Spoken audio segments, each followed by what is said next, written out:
IQ level क्या होता है? देखिए आईक्यू लेवल क्या होता है, अच्छा क्वेश्चन है, आप बस इसका जवाब दे लेने दीजिए फिर पूछिए। आईक्यू लेवल क्या होता है? इस ब्रेन का सबसे महत्वपूर्ण हिस्सा जो होता है सेरिब्रम होता है। सेरिब्रम ही हमारी मेमोरी को कंट्रोल करके रखता है। जिसकी मेमोरी अच्छी होती है उसे पढ़ाई लिखाई की चीजें, हर चीजें याद रहती हैं। तो इसको नापने का भी कोई ना कोई एक यूनिट होना चाहिए ना। जैसे हम आपको गेहूं देंगे तो तुरंत उसको किलो में नापिएगा, चावल देंगे तो किलो में नापिएगा, कपड़ा देंगे तो मीटर में नापिएगा, गैस देंगे तो वॉल्यूम में नापिएगा, एमएल में नापिएगा, लीटर में पानी नापिएगा। उसी तरह से हम कितना देर याद रखते हैं इसको कार्टेक्स में नापते हैं। जिसका कार्टेक्स ज्यादा है उसको कहते हैं कि ससुरा बहुत ही इसका दिमाग तेज है, यानी इसका आईक्यू लेवल ज्यादा है। और जिसका कार्टेक्स यानी याद रखने की क्षमता कम है उसे कहते हैं कि इसका कार्टेक्स कम है, यानी आईक्यू लेवल इसका कम है। समझ में आ गया कि नहीं आ गया? किसी को दिक्कत? अब हम आपको एग्जांपल देते हैं। आपकी लाइफ में बहुत सारे टीचर आए होंगे। कुछ टीचर आपको नोट्स खोल के पढ़ाते हैं, कोनो किताब तो नहीं है यहाँ, कोनो किताबें ना है, खाता बुक देना है, इसी को समझा देते। देखो एक हिसाब किताब वाला किताब है, दिवाली के समय हिसाब किताब फाइनल होता है ना, सबका सैलरी उलरी का। तो कुछ टीचर को देखिएगा ना, तो इसे किताब लेकर रखे रहेंगे और इसमें देख के पढ़ा देंगे। बाबू देखो नर्वस सिस्टम का 2 पार्ट होता है, 2 ना 3 होता है। नर्वस सिस्टम का 3 पार्ट होता है। ऐसे लोगों का मतलब खाता बुक रख दो भाई, इसका हिसाब दिवाली में हो जाएगा। तो ये ऐसे लोगों का आईक्यू लेवल कम है। लेकिन कुछ लोगों को देखेंगे आप, उनको किताब से मतलब नहीं होता।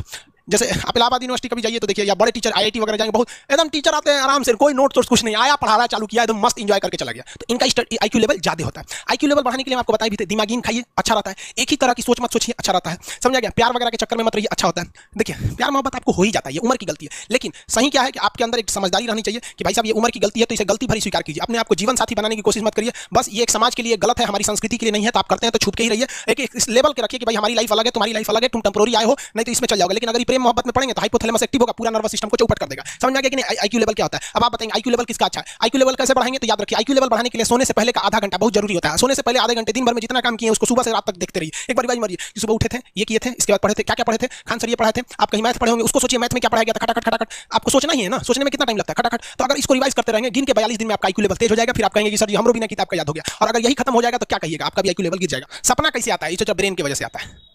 थके नहीं रहेंगे ना, नींद अच्छी नहीं रहेगी तो सपना आने लगेगा, क्योंकि ब्रेन कभी रेस्ट नहीं करता है। टॉपिक भूल जाते हैं, मतलब आपके दिमाग में दूसरा टॉपिक चलता है। आप लाइफ में किसको किसको आई लव यू बोले हैं कभी भूले? नहीं। कौन कौन आपको मारा है या कुछ उल्टा सीधा बोला नहीं भूलते। रीजन क्या? आप कितनी बार किसी चीज को रिवाइज मारते हैं। 21 दिन के अंदर अगर आपका दिमाग कभी किसी चीज को रिवाइज मार दिया ना, तो फिर वो भूलने नहीं देगा अगले 2 महीने तक। यानी हर 21 दिन पे उसको रिवाइज मारते रहिए, मारते रहिए, मारते। और अगर हर 7 दिन पे मारेंगे ना तो वो एकदम फिक्स हो जाएगा, एकदम फिक्स हो जाएगा। हम लोग को क्या है भैया, दिन रात पढ़ाते पढ़ाते पढ़ाते पढ़ाते आदमी पगला जाता है। इसलिए आपको नींद में भी पूछेगा खान सर स्वायत्त तंत्रिका तंत्र किसे कहेंगे? स्वायत्त में कुछ नहीं आएगा, ये आ जाएगा आपका सिंपैथेटिक और पैरासिम्पैथेटिक, बस यही आ जाएगा। क्यों इतना जल्दी जल्दी जल्दी जल्दी रिवाइज मारा आदमी? ये हमारा सबकॉन्शियस माइंड में घुस गया है। सबकॉन्शियस देखिए, कॉन्शियस माइंड उसे कहते हैं जिस पर हमारा कंट्रोल रहता है। जैसे हमसे कोई पूछेगा कि आप ही अगर पूछेंगे कि खान सर जो 1 हफ्ता क्लास नहीं लिए थे कहाँ थे, तो हम सोचने लगेंगे ये स्टूडेंट है, इससे हर बात क्या बताएगा आदमी कि किस डॉक्टर के पास थे, कहाँ गए थे। नॉर्मल बोल देंगे बाबू थोड़ा सा मेडिकल हेल्थ इशू था इसलिए चलेगा। लेकिन अगर मम्मी पापा पूछेंगे तो उसे हर चीज बताएंगे। तो जो चीज हमारे कंट्रोल में नहीं रहता है वो उसे क्या कहते हैं, सबकॉन्शियस माइंड। जैसे कोई हमारा नाम पूछेगा खटाक से बता देंगे खान सर, समझ में आ गया कि नहीं? ओरिजिनल नाम तो आपको भी नहीं बताते हम लोग यहाँ पे। तो सबकॉन्शियस माइंड में घुसा दीजिए जो चीज। जैसे आप स्टेशन पे उतरिए या बस स्टैंड पे उतरिए, अपने घर जाने के लिए कभी रास्ता याद किए हैं? हाँ, इसके बाद दाहिने मुड़ना है, बाएं मुड़ना, आप फोन पे बतियाते भी चले जाते हैं। तो जब कभी किसी चीज को बहुत बार रिवाइज मार देते हैं तो वो चला जाता है सबकॉन्शियस माइंड में, फिर आपको याद करने की जरूरत नहीं है। सपना कैसे आता है? जब आपकी नींद अच्छी नहीं होती है तब। नींद प्रॉपर लिया कीजिए, नींद में कोई कमी नहीं आनी चाहिए। आप जिस दिन बहुत ज्यादा थके रहेंगे उस दिन कोई सपना नहीं आता है। हम लोग का जब ऑफलाइन क्लास रहता था, सुबह 7 बजे से रात 9 बजे तक पढ़ाता था आदमी, जो ने करवट सोता था उधर उठ जाता था, सपना का नाम ही नहीं आता था। समझ रहे? एक चीज पूछ रहे हैं सर, कोमा क्या चीज होता है और सर दर्द क्यों करता है? जब भी आपके बॉडी में ऑक्सीजन की कमी आएगी वो चीज दर्द करने लगेगा। जैसे आप दौड़ेंगे तो आप सांस ज्यादा नहीं ले पाते, ऐसे लेते हैं तो बॉडी में सांस नहीं पहुंच पाता और हाथ पैर में आपके लैक्टिक एसिड जम जाता है, जिसलिए दर्द करने लगता है। तो जब कभी भी मेहनत करने लगेंगे या फिर एक दब हो जाएगा तो ब्रेन दर्द करने लगता है। दूसरा कोमा क्या होता है? ब्रेन हमेशा वर्किंग करते रहता है। अगर वो रेस्ट में चला गया तो उसी को कोमा कहते हैं। अब परमानेंटली रेस्ट में चला गया तो मरिए जाएंगे। बेहोशी में क्या होता है कि ब्रेन और स्पाइनल कॉर्ड का संपर्क टूट जाता है। ब्रेन और स्पाइनल कॉर्ड का संपर्क टूट जाता है तो उसी को क्या कहते हैं, बेहोश हो गया। पानी नहीं छिड़केंगे ना तो स्पाइनल कॉर्ड में उसमें संपर्क जुड़ जाएगा। लेकिन ब्रेन और स्पाइनल कॉर्ड काम ही नहीं कर रहे हैं तो कोमा में चले गए। कोमा को हाफ डेथ कहा जाता है, आधा मरा हुआ व्यक्ति है। जो व्यक्ति कोमा में चला जाता है ना, कोई जरूरी नहीं है कि वापस आएगा ही आएगा। लेकिन बेहोश है तो कोई दिक्कत नहीं, पानी फेंकिए मार देगा। उसको कहते हैं बिहार में लोग दांत लग गया, फीट मार दिया, पानी फेंके सही हो जाता है। ये क्या करता है? मोटर नर्व्स देखिए, ये ऑर्डर लेके आता है, ऑर्डर देता है। ये किससे? ब्रेन से ऑर्डर देता है। किसको? बॉडी को ये ऑर्डर देता है। और सेंसरी नर्व्स क्या होते हैं सब? ये ऑर्डर को रिसीव करते हैं सर। ये क्या करते हैं सर? सेंड। ये देखिए, जैसे मान लीजिए यहाँ कोई मच्छर काट रहा है, यहाँ क्या कर रहा है? मच्छर काट रहा है। तो सोचो ब्रेन को कैसे पता चलेगा मच्छर काट रहा है? या पिछवा मच्छर काटता है तो बिना देख ले आप जान जाते हैं मच्छर काट रहा है। जैसे पढ़ रहे हैं अचानक से मारते हैं, वो देखने कहते हैं मच्छर है, लेकिन आप जान जाते हैं सोचो मच्छर काट रहा है। कहीं नहीं कहते कि सांप काट रहा है क्या? नहीं, क्योंकि ये सेंसरी नर्व है, ये सेंस करने का काम करता है। इसको पता है कि मच्छर काटने का दर्द कैसा होता है, तो ये सेंस करेगा। जैसे मान लीजिए यहाँ मच्छर काटा ना, तुरंत मैसेज भेज देगा किसको? ब्रेन को। यानी ये बॉडी से कहाँ मैसेज भेजता है? ब्रेन को।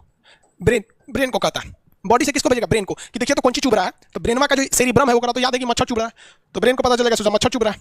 तो ब्रेन ऑर्डर देगा किससे? मोटर नर्व से। ब्रेन किसको ऑर्डर देगा? बॉडी को, हाथ को कहेगा मार। तो जैसे इधर से मच्छर काटा, सेंस करेगा सेंसरी नर्व्स, सेंस करेगा सेंसरी नर्व, तुरंत मैसेज भेजेगा ब्रेन को। अब ब्रेन कहेगा ऑर्डर देगा हाथ को मार, तो देखेंगे तो मर जाएगा। यहाँ मारेंगे क्योंकि दूसरे तरीके मच्छरवा का यहाँ फोटोकॉपी हो गया, मच्छरवा कहाँ गया? तो आदमी खोजता है कहाँ गया, अब फिर मार देता है, सिरा काट रहा था हमको यहाँ पर। समझा गया? यही दोनों मेन होते हैं, ये मेन होता है सब। समझ गया?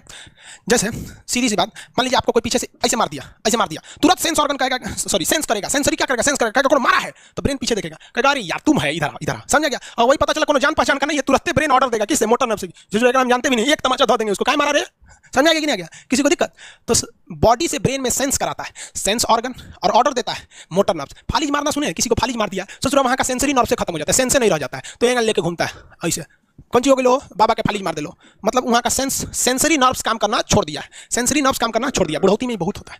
अब बताइए, यहाँ पर कहीं मान लीजिए नाखून है, आप नेल कटर से काट रहे हैं, और कहीं ज्यादा पकड़ लिया अचाक से, तो यहाँ का सेंसरी नर्व कहेगा रे पकड़ लो, ज्यादा काट दिया यहाँ पे, तो ये ऑर्डर देगा नेल कटर हटा हटा हटा। कभी देखें कैसे छुरा घोंप रहे हैं और घोंपते जा रहे हैं, नहीं, जैसे घोंपेंगे तो सेंसरी सेंस करने के लिए भेज देगा कि देख पकड़ लो, अपने को घोंप रहा है, तो ऑर्डर देगा ना, अपने को नहीं ना घोंपा जाता है, दूसरे को घोंप दो। समझ गया? किसी को दिक्कत?